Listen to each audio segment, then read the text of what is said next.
I just want to say something. One of the things that is killing a lot of our young men and even old men across the age is that we don't have a safe space where we can open up and share what men go through. Women, when they meet in their circles, saluni, chama, hizo group zao, they have a culture whereby they are able to open up and freely share whatever they're going through. But when men open up, they are seen as less a human being. Welcome to the party, and I'm hanging out with none other than Dr. Moses, who is a therapist. When was the first time you went for therapy, and how was your was your experience? Let me tell you the first. So my first therapy happened to be around 2012 actually, and I went into this session, which was a compulsory session that I needed to have gone into, and it was a very awkward session because there was awkward silence. And then I remembered, about something that had happened around that period of time that I had experienced, a traumatic experience, being bus jacked. There is carjacking, alafu kuna ile mnajakiwa mkiwa wengi ndani ya basi. Okay. Sitasema which route. And it wasn't a good experience. And so we talked about that, and I realized, oh wait, there was a lot of trauma around that, but not only that, a lot of other things that had happened earlier in my life. And so we went way back to my childhood, which was quite interesting. It helped me navigate through healing. So it was one awkward session with lots of awkward silence, which is good. Silence in therapy is good. Hey, I can imagine now you're digging things. Sometimes, like, I can imagine how therapy looks like from how it is portrayed. I've not tried therapy yet. You should, bro. You should. Next week, you should definitely come to therapy. We'll hook you up with a good therapist because there is dual relationship in this. But we'll hook you up with a good therapist. So I can imagine now it's like I'm opening up. You know how sometimes you're like just in your own world, you're like, these are my secrets. Nobody should know. Till death do us apart. Then you go to therapy. And now you're opening up to these things. It's like you're putting yourself to the world, Yeah. And I feel like it's not just me, but this is a story of a lot of young men. True. That they're like, therapy is not for me. How do we break that? You see, that notion is rooted in generational silence. By generational silence, I mean this, that we as a society have taught our men to man up and not to speak up. And manning up is something different. Yes, you can man up, but you can also voice out what you are going through. It's engraved in vulnerability being seen or being equated to weakness. So by me being vulnerable as a man, that guy is weak, Bana. That guy is weak. And so what do we need to do from that? We need to change that narrative. For us as men, we need to get to spaces where we can speak up. We need to have, friends who you can genuinely call and, pour out your heart to. In fact, do you have 3 people in your life that you can call at any time? And these guys are gonna show up for you, Bana. They're like, what's going on, Buddha? You call and you're like, Manze, I'm at this space. Yeah. Come. And these guys are like, I'm coming. And few minutes, truly, they're there. Yeah. It can be physically, it can be emotionally, it can be mentally, people who genuinely show up for you. This is your tribe. This is your safe space. The spaces where as men we can talk.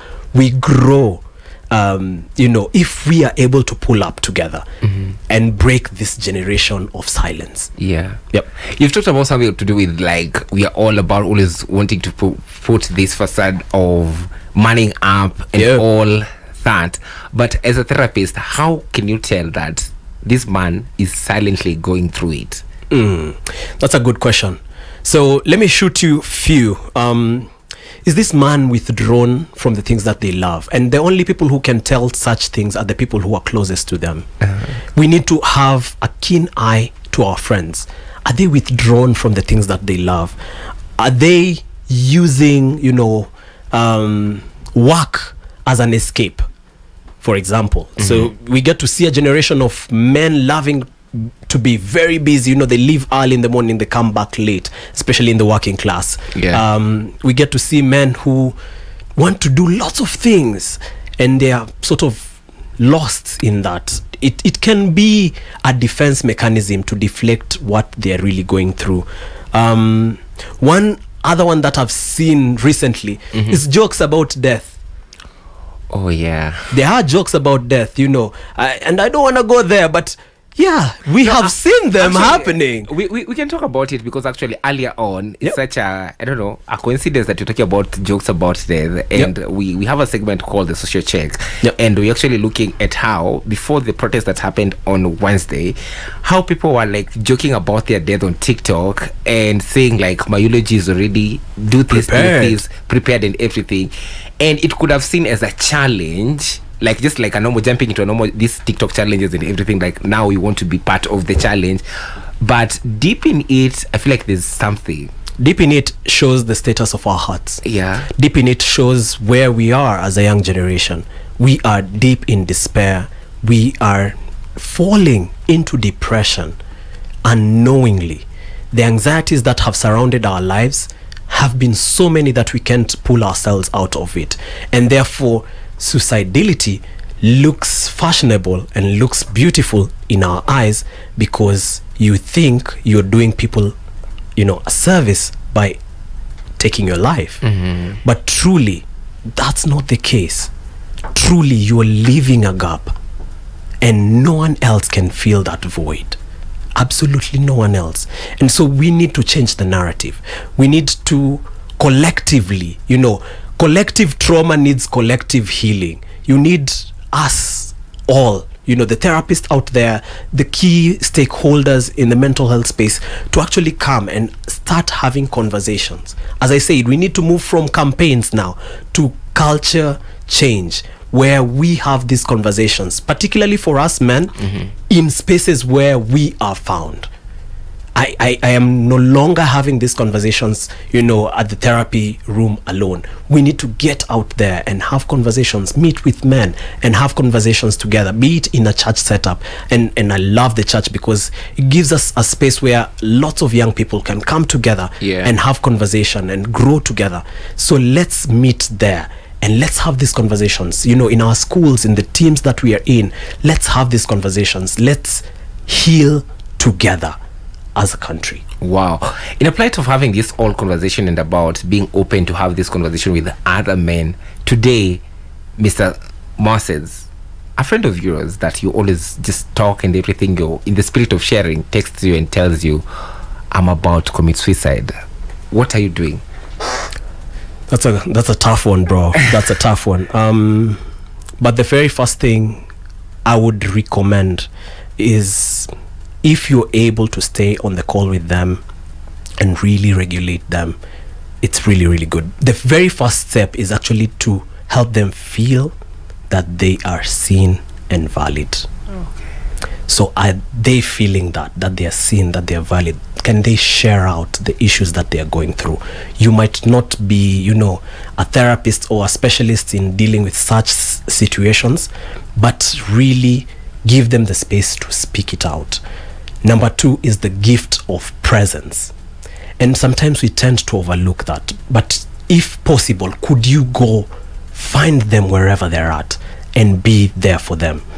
And from that point, it's easy for you to refer them to care. As you can see, we've moved from, I have helped you to stabilize by helping you to feel valid and seen. I can request, can I come be with you? And at that point, even for therapy, one of the areas where we break confidentiality is if you want to harm yourself or others. So break the confidentiality at this point. Get some of the people involved, relevant people. For some cases, it might mean, you know, relevant authorities such as the police. Involve who needs to be involved, but go there, be with them, give them the gift of presence, and if possible, allow and link them to care. Get them to someone who can help them journey, you know, whatever they're going through. Truly, there is nothing new under the sun. I know it sounds like a cliche, but it's true. We open up the Bible, we flip up, and we'll get to see people who were traumatized. We'll get to see people who fought with suicidality, such as, you know, Elijah. And what did God do? God was there with him. God was there with him. There is power in the gift of presence, and link them to care. I think those are some of the things that I would quickly just check out and ask. If you're able to do this, well and good. You know, you've mentioned the authorities, how you can, like, here you can break the confidentiality in terms of even from a therapist, like you can involve the authorities. Now you can imagine you've involved the police. Right now in Kenya, the trust is gone. The trust between the police officers and the citizens, I feel like there's when you're talking about that, it's like it's a wound. You're opening, touching on wounds. So I can imagine someone who sees a police. I've texted you, Mose, I'm about to commit suicide. You've done the first bit of, you've made me feel seen, validated me. Now you've made the instance of, now you've actually requested to come be with me, all right? Then when I'm waiting for Mose, now na blue clothes, unaingia baridi, bro. Yeah. Well, you see, there's some extreme cases where, for example, you have vowed that you want to hurt someone else. In such instances, you can't go alone. Unaniget? Yeah. So nimesema manze mimi nimechoka manze, nataka kuondoa wife, nataka kuondoa toi na nijiondoe. In such instances, man, you can't land there alone, bro, because you don't know what kind of situation you're walking into. You need support. And truly, let me tell you this, I know the trust is broken, but truly they are good policemen, and we need to actually embrace that. Having few that, you know, act a bit awkward, it's hurting, but it does not equate that the entire group is bad. Yeah. And we need to cut some grace around that area. And so you need to have someone. You need to, do you have, you know, a therapist on the speed dial, or a friend who knows a therapist or knows a psychiatrist where you can link this guy to care, so that if you're getting into this situation, you're not getting into it blindly, because hata wewe unaweza kuwa manze statistics. Yeah. In the 254, I can imagine, even after the march, the protest and all that, the emotional turmoil that comes with it, you know, because I feel right now, like, as people, especially people are angry, you know, they're just mad, you know. I can imagine people who lost their businesses in this particular time, you know, and how emotionally broken they are right now. You can imagine you woke up, you left your everything, you had fully stocked the previous day, then you come now, you've not sold even the stock in Yilikuwapo, you still have a dead stock, you have the new stock, and it's nowhere. Yes, man. Around OTC, nini yako imebambuliwa tu hivyo. Kona loan. Let's talk about that, and how practical steps that can help you recover emotionally.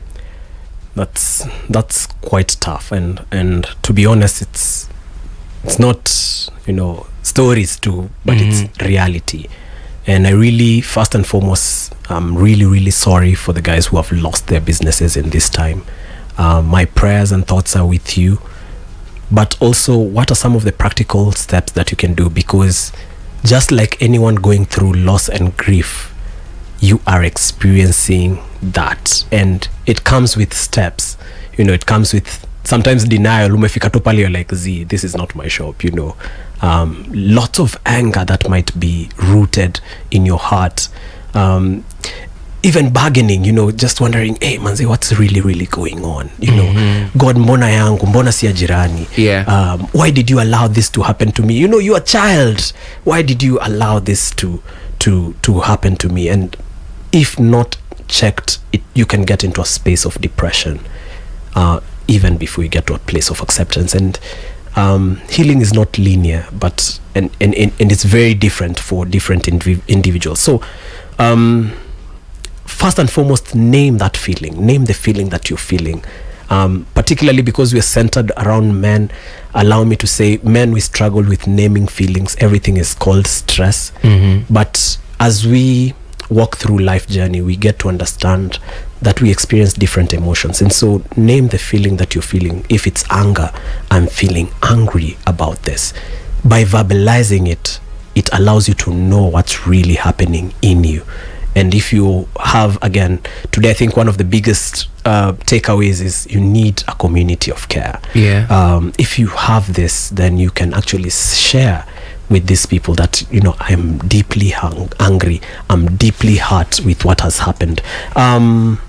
So safe, you know, space, and find people, men to talk to, find a therapist, again, just to journey through this. I believe life is full of ups and downs, and you're able to recover, but we also need to heal from deep within. How does healing look like for a man who has been in suppression for a very long time? Ooh. It can look awkward. You remember my story of how the first experience, it can look awkward. It can be very bumpy because you need to be okay with your own story before you even let it out, because your story matters. And so the very first point of healing is you against you, and it's you accepting some of the things that might have happened to you. Let's say if you experience trauma, accepting what happened. Yes, it wasn't right, but you need to move past it. And the only space where you can get those tools and treatment to help you navigate through that is through therapy. Of course, that's why you are there. So it can look bumpy, it can look a bit crazy, you know, just juggling and trying to find the name and naming what you're going through. Over and above that, I think then it gets to a place of, you know, pain, hurt, and you start naming and feeling alive again. Therapy, as I said, is not linear. You know, it has its ups and downs. You get to experience the highs and the daunting lows, but through that you're learning. It's a learning space. Remember, your therapist becomes someone who's close to you, and I would even dare say like your best friend. But they're not your best friend. They are there to mirror and to show you your life and to help you pick the right things from your personal life to navigate and address and change and become a better person. And so after you've moved from a place of pain, hurt, and all this, and you start naming them, then you start rediscovering who you are. And the space of rediscovery is one of the most amazing space, because that's where you learn tools of resilience, tools to help you, because one day therapy will be over, but if this situation comes to you again, then you have the right tools to address it in the right way. Wow, you've mentioned, actually, I feel like you're already seeing me with my next question, because I was to ask something to relate it with resilience. Now that you tools of resilience, so how do they look like? Because like I can imagine how for a man right now, you're going through this emotional breakdown, you've been through therapy and all that. Now, how do you now create that emotional resilience without feeling overwhelmed or being too hard on yourself? All right, resiliency. You can build resiliency. I think the very first step, and this is a conversation that we've been having at church. Our bishop has been taking us through a series of the art of prayer, and he comes to church with his journals, his prayer journals, and in these journals he journals prayer and he journals life. For us men, that's different. This is a fellow man journaling, and part of the tools might be, you know, write down. There is power in writing. It's a form of release that lots of people don't really take it for what it is. So start journaling or doing voice notes. All right, for the young ones in the audience, man, do utilize your voice note space. Name those feelings, and by naming them, it helps you know how to address each and every one of them. Find a safe space. Again, I know I'm big on this. Find a safe space, a community, all right, a tribe who you can check in weekly. So this is the target from, you know, this coming week, man. We are checking on each other on a weekly basis. Find a therapist, someone who can help you navigate. You see, therapy helps you deal with the past and present. Coaching helps you with the future. So if you're able, repeat that line.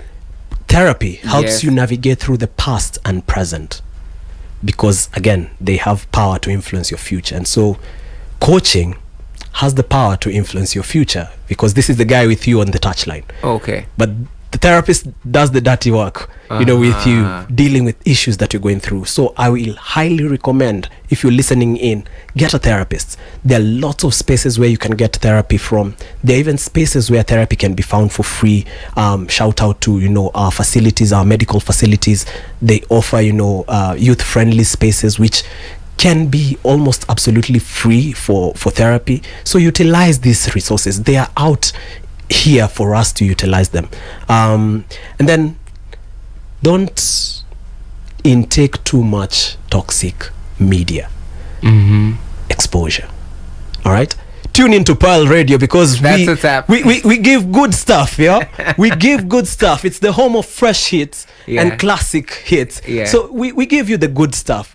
Glean on the things that really nourish your spirit, rather than the negativity and toxicity that you can pick from social media and these other spaces. Resiliency is built very slowly, but it's not built in isolation. It's a slow journey. So be gracious with yourself, just as God is gracious with you, man. Wow. I just want to say something. One of the things that is killing a lot of our young men and even old men across the age is that we don't have a safe space where we can open up and share what men go through. Women, when they meet in their circles, saluni, chama, hizo group zao, they have a culture whereby they are able to open up and freely share whatever they're going through. But when men open up, they are seen as less a human being. And men being vulnerable is something that we've not been able to amplify and talk it through all across our nation and all over the world. And I think the worst thing is the culture of tulikuwa tunaambiwa jikaze wewe ni mwanaume. I remember my late dad used to say kaa ngumu kama gumo. And kujikaza kimwanaume was in terms of lifting that stone or even the job that you're doing. But emotionally, we are not supposed to kujikaza. So I just want to encourage every person listening to Power Radio this morning or this afternoon.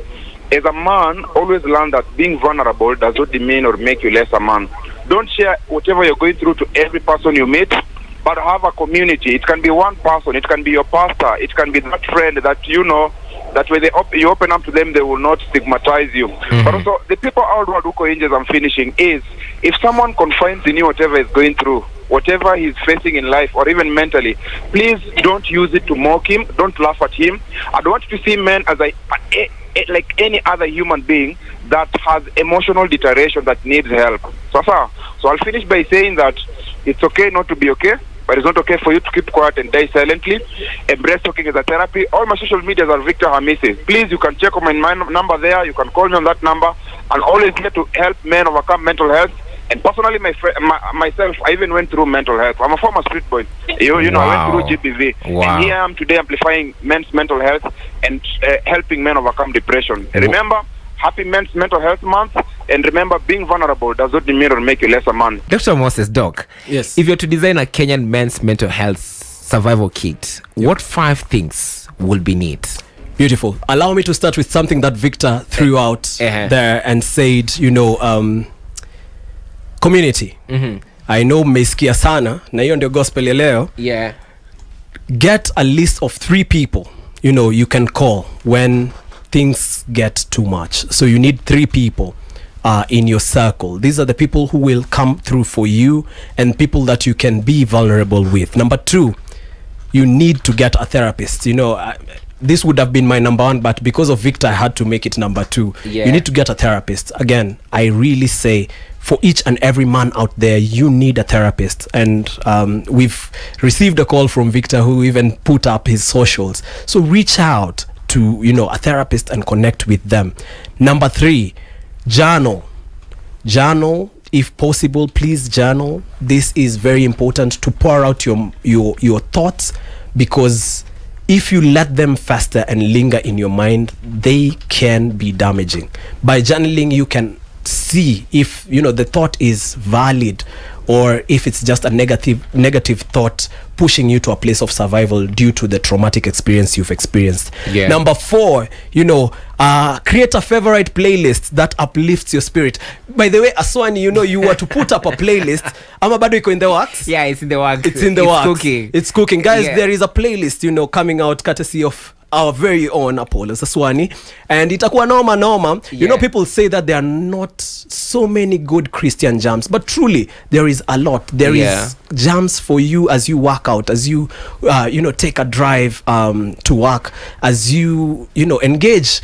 And Africans, music is everything. We used to do music even when we are doing ukulima. So again, ukishindo kabisa, tune into Pearl Radio, utapata mziki safi. That's what's up. Utapata mziki safi, but create a favorite playlist.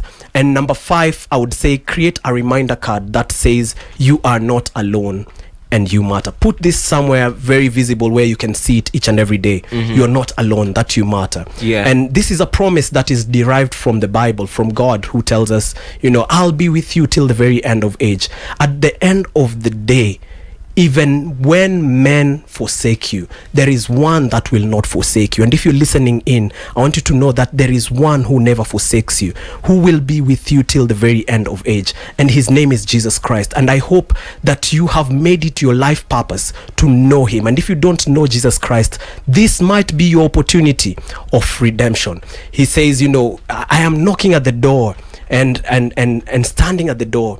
If you hear me and answer me, and welcoming me into your heart, I'll come into your heart and I will dine with you. This is a call for each and every man. You cannot do life alone and survive. You need someone. But over and above that, we need Jesus Christ. So at this moment, I would love for you to focus on that. And if there is any other thing that you can pick out of this conversation, is that Jesus is with you till the very end of age. So put that poster up there, that you are not alone, that you matter. Wow. Maybe quickly you can now mention practically all the 5 steps. 5 steps. Number 1, journal. All right. Yeah. And number 2, have a list of people that you can call. Number 3, have a therapist.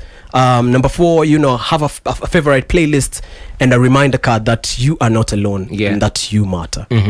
This is the easiest way, or the starting point. And I know as you walk with your therapist, he'll give you, or she will give you, more practical tips or survival tips as you journey through your wellness journey. Wow, love it. And even as we are now conclude the conversation, I'd love for you to finish this sentence for me. Sure. If Kenyan men had more safe spaces to talk, we will see less Dutch and more Dutch. Wow.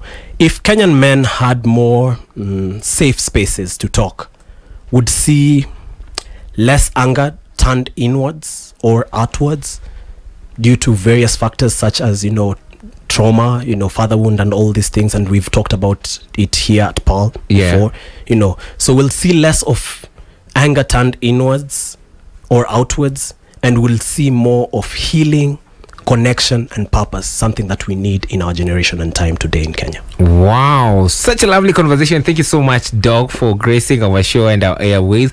And if I want to look for you on the socials, where can I get you? You can get me on Instagram at Dr. Moses Masharia. You can get me on LinkedIn at Moses Masharia, and Facebook Moses Masharia. We are kicking it out in Karen at Entim Sidai off Rura Road. Again, I'll repeat, Entim Sidai. It's a Maasai word.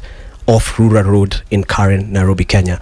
Come, let's have a conversation. Wow, such a cool therapist. Not only just cool on the mic, but also, go find out. Santi sana, bro. Yes. Santi sana. Okay, therapy in one word?